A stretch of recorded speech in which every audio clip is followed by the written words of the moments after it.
કોઈ વિચાર હાલ પૂરતો આમાં જવાનો નથી. જ્યાં હું છું ત્યાં ખૂબ ખુશ છું. કદાચ મને વિચાર પણ આવશે તો હું આ બધી જ પ્રતિષ્ઠિત ચેનલના માધ્યમથી વાત કરીશ કે હું આ કરવાનો છું, પણ હાલ પૂરતી આવી કોઈ સંભાવનાઓ હું જોઈ રહ્યો નથી. એટલે એવી કોઈ વાત નથી કે તમે સત્તાધીશવારે હોવ તો કામો થાય અને વિપક્ષમાં હોવ તો કામો ન થાય. હા, ફેરફાર કરીને શું ફાયદો છે મને એક તો સમજાવો.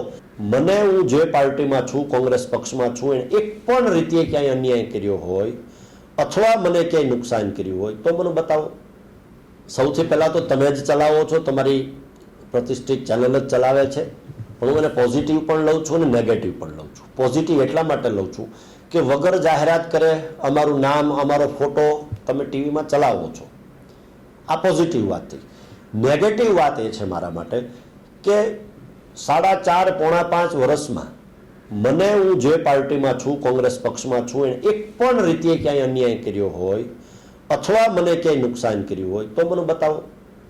જ્યારે રાજ્યસભાની ચૂંટણી આવતી હતી, જ્યારે લોકસભાની ચૂંટણી આવતી હતી, રાષ્ટ્રપતિની ચૂંટણી આવતી હતી, આવા સમયે પણ જુદા જુદા પ્રલોભનો, એ પૈસાના હોય તો પણ ભલે, હોદ્દાના હોય તો પણ ભલે, બીજા ત્રીજા કોઈ હોય તો પણ ભલે, આવું બધું કદાચ ચાલ્યું છે, છતાં પણ અમે કોઈ જાતનો ફેરફાર કર્યો નથી.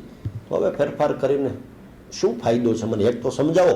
હા, અમુક લોકો ત્યાંથી એવું કહેવાય કે સત્તા સાથે હો તો કામો સાથે થાય. તો આપના માધ્યમથી પૂછવું છે મારે ગુજરાત રાજ્યની જનતાને કે આજે પણ એવી 65 જેટલી વિધાનસભાઓ જે છે કે જે 65 સીટો ઉપર ભારતીય જનતા પાર્ટીના લોકો અંદાજે 5 ટર્મથી જીત્યા છે.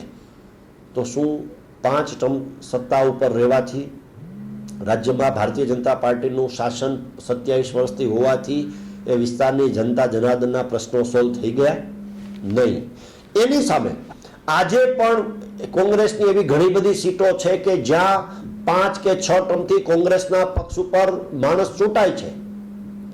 જો ન્યા કામો ન થતા હોય બધા તો એ પણ ત્યાં ચૂંટાવા ન જોઈએ. એટલે એવી કોઈ વાત નથી કે તમે સત્તાધીશવારે હોવ તો કામો થાય અને વિપક્ષમાં હોવ તો કામો ન થાય. હા, જાહેર જીવનનો માણસ કે સત્તા સ્થાને બેઠેલો માણસ પક્ષાપક્ષી કરીને જો સત્તા અથવા ચલાવે તો એ ક્યાંક ને ક્યાંક એને પ્રજાનો દોહ કર્યો એવું કહી શકાય. એટલે હું એવું માનું છું કે જ્યાં હું છું ત્યાં ખૂબ ખુશ છું. કારણ કે ધારાસભ્યની ટિકિટ આપી, મને ધારાસભ્ય તરીકે આ વિસ્તારના લોકોએ ચૂંટીને મોકલ્યો.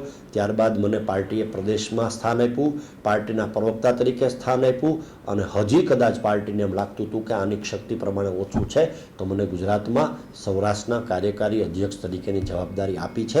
એટલે કોઈ વિચાર હાલ પૂરતો આમાં જવાનો નથી. અને જ્યારે જવાનું થશે, કદાચ મને વિચાર પણ આવશે તો હું આ બધી જ પ્રતિષ્ઠિત ચેનલના માધ્યમથી વાત કરીશ કે હું આ કરવાનો છું, પણ હાલ પૂરતી આવી કોઈ સંભાવનાઓ હું જોઈ રહ્યો નથી.